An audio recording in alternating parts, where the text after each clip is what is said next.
Hi, I'm Jonathan. I'm Laura. I'm Megan. And welcome to our video. We examined the past, present, and future struggles and effects of ethnic studies in the K-12 curriculum.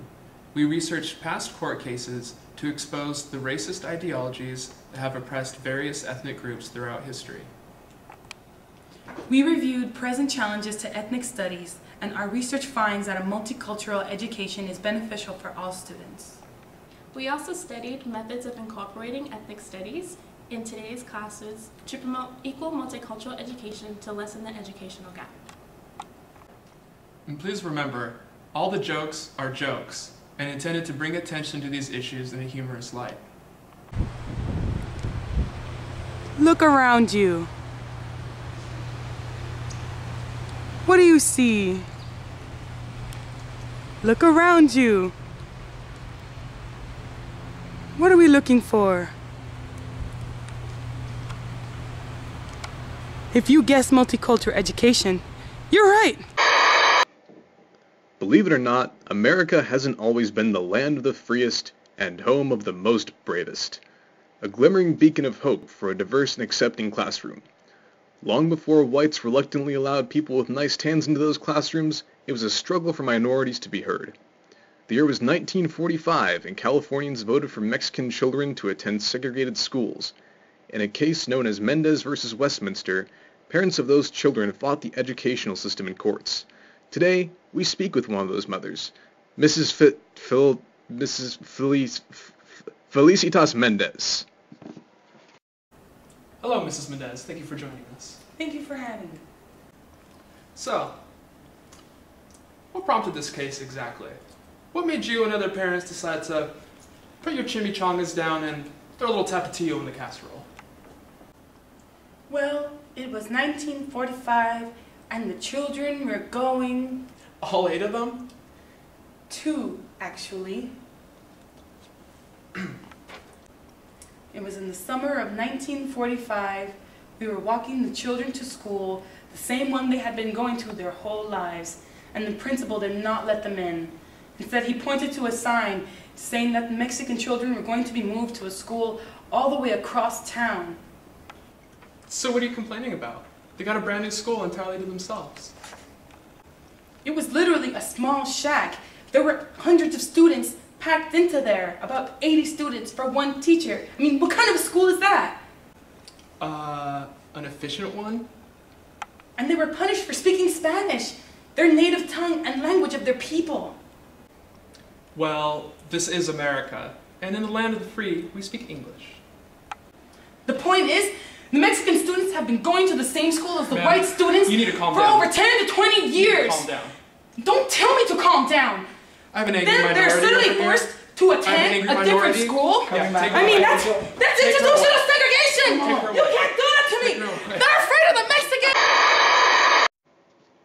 And now, we take a look at the most famous case of desegregation in the public educational setting.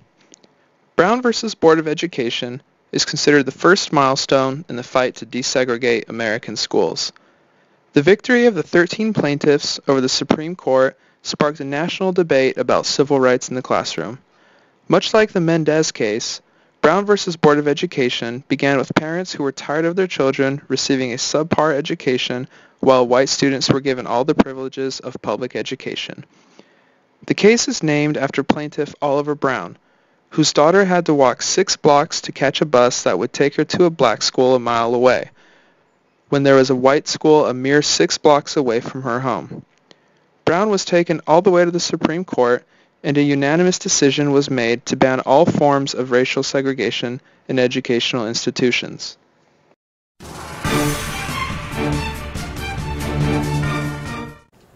The National Education Association has done a review of the research on the effects of ethnic studies programs.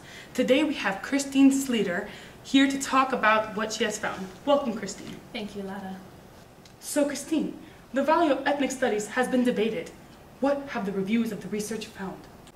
Yes, it is certainly found to be valuable. We've done multiple research methods from middle school all the way to university level. We consistently found a relationship between academic achievement, high level of awareness of race and racism, and positive identification with one's own racial group. We also noted students who identified little or exclusively with their own racial group, their own ethnic group. Most of them actually proved to achieve poorly if they didn't understand the material or could not relate to it. Very interesting. And why do you believe students of color are not relating to the histories told in their textbooks? Our research finds that naming white people holds most of the attention these days, and they appear in many of the lists of accomplishments. In relation to African Americans, they have a limited role, mostly appearing through the narrative lens of slavery.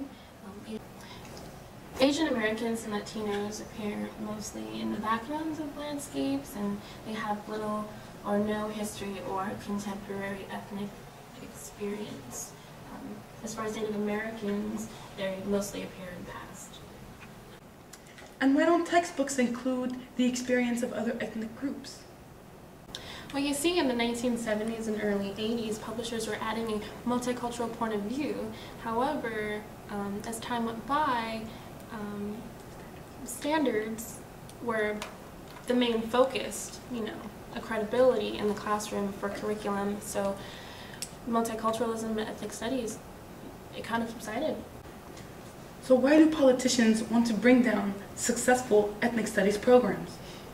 Well, I mean, besides the bigger paycheck, social inequalities are hidden behind this facade that America and the United States is a land of opportunity, home of the free. And the real truth is, these ideas cause students of color and of low-income communities to become disconnected with the material, and they underestimate the value, and they feel like they don't belong. I see.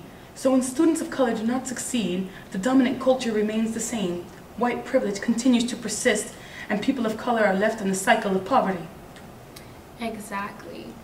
Even with material published within the last 10 years or so, racism perceived then, it's still perceived the same way today. There's a disconnect between past and present, and that's why multicultural perspective of history should be taught in these schools. That way students will be positive in perceiving ideas about their culture and their origins, and it'll lead to tolerance of all others. Thank you, Christy. You're welcome, Lada. Even with benefits proven by research, ethnic studies continues to be attacked by politicians. On May 11, 2010, Arizona Governor Jan Brewer signed House Bill 2281, which prohibits a school district from including in its program any courses that promote the overthrow of the federal or state government, promotes resentment towards any race or class, advocates ethnic solidarity instead of being individuals, are designed for a certain ethnicity. This bill found Tucson's Mexican American Studies program in violation. However, the bill does not consider how mainstream history is presenting the experiences of ethnic groups. The Texas standards are reported to require students to learn the difference between legal and illegal immigrants. The word illegal implies criminality and justifies mistreatment of those labeled as illegals. Which groups of people would be stereotyped as illegals? By teaching students to use such terms as illegals, the mainstream curriculum is promoting resentment towards a race or class of people. These classes are then designed primarily for pupils of a particular ethnic group, since students of undocumented parents will feel they don't belong. Mainstream classes also advocate ethnic solidarity instead of the treatment of pupils as individuals, since calling someone illegal prevents others from seeing the individual. Mainstream history classes may not advocate the overthrow of the U.S. government, but it is a government formed by overthrowing other groups. I am speaking on the phone with Arizona's Attorney General Tom Horne about HB 2281. Hello? Who's this? It's Lara Kissling, Mr. Horn. We were supposed to have a phone interview about HB 2281. Yeah. Mr. Horn, ethnic studies has been proven to benefit all students, especially students of color. Why then did you ban a successful program? Well, first we need to spend a minute on underlying philosophy. I believe all people are individuals, not exemplars of racial groups. What is important about people is what they know, what they can do, their ability to appreciate beauty, their character, and not what race in which they are born. If what is important is what students can do, then why would you deny students of color an equal chance to thrive and prove what they can do? Well, it's fundamentally wrong to divide students up according to their racial group and teach them separately. These classes are available for all students and not exclusive to the students of the specified ethnic group. Well, in the summer of 1963, having recently graduated from high school, I participated in the Civil Rights March on Washington. And that's actually where Martin Luther King said that he wanted his children to be judged by the content of their character and not the color of their skin. Did you just play the black friend card? No, I did not. I believe people are individuals, not exemplars of racial groups. Okay. You still have not answered my question about why you banned a successful program. As I will describe, the evidence is overwhelming that ethnic studies in Tucson teaches a destructive ethnic chauvinism. Well, what evidence do you have? Well, if you look at the Tucson website, it says the basic text of the program is the pedagogy of oppression, in quotation marks.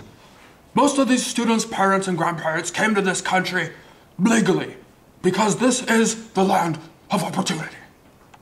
No one other than the Native Americans living on America before European settlers are here legally. This is actually the land of forcefully taken and undeserved opportunities. While parents trust the public schools with their children, those students should be taught that this is the land of opportunity, and that if they work hard, they can achieve their goals. They should not be taught that they are oppressed.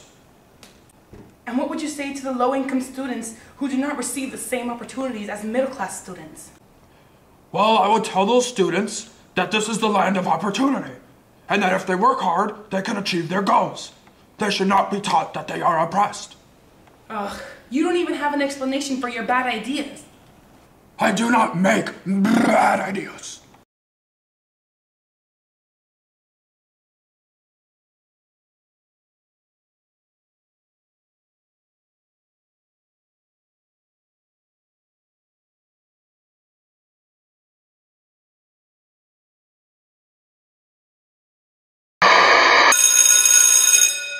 Hi, and welcome to our Teachers Workshop. Today we're going to be learning how to apply multicultural education methods to the classroom. Phase 1. In Phase 1, we're going to discuss know and understand. This means we're going to know our classroom, get to know our students, what ethnic background they come from, what holidays they celebrate, Christmas, Hanukkah. Also, by understanding, we're going to look into historical context. What's the relevancy of the material that we're discussing, and how does it apply to today's standards? How can our students relate? Knowing is the best key to getting to our students. Phase 2. Phase 2. Here, we're going to learn how to care and accept our students and the material that we're going to discuss in class. What to do with the information that we learned from know and understand, Phase 1, will apply to our lessons. In order for us to show students that we care about their cultural diversity, we must incorporate ethnic writers into our curriculum. English literature is a fantastic class to get our students involved, as well as history. As teachers, it's important to note that the main curriculum emphasizes a Eurocentric point of view, and therefore it is essential to incorporate ethnic studies. That way it can give a voice to those not represented throughout history. Wake up! Phase 3. Phase 3 combines Phase 1 and 2 into act and appreciate. We must act out what we've learned and apply it directly. By doing this, we have an open, multicultural education environment in an everyday classroom. We learn to value all ethnic groups, and we move beyond tolerance into acceptance.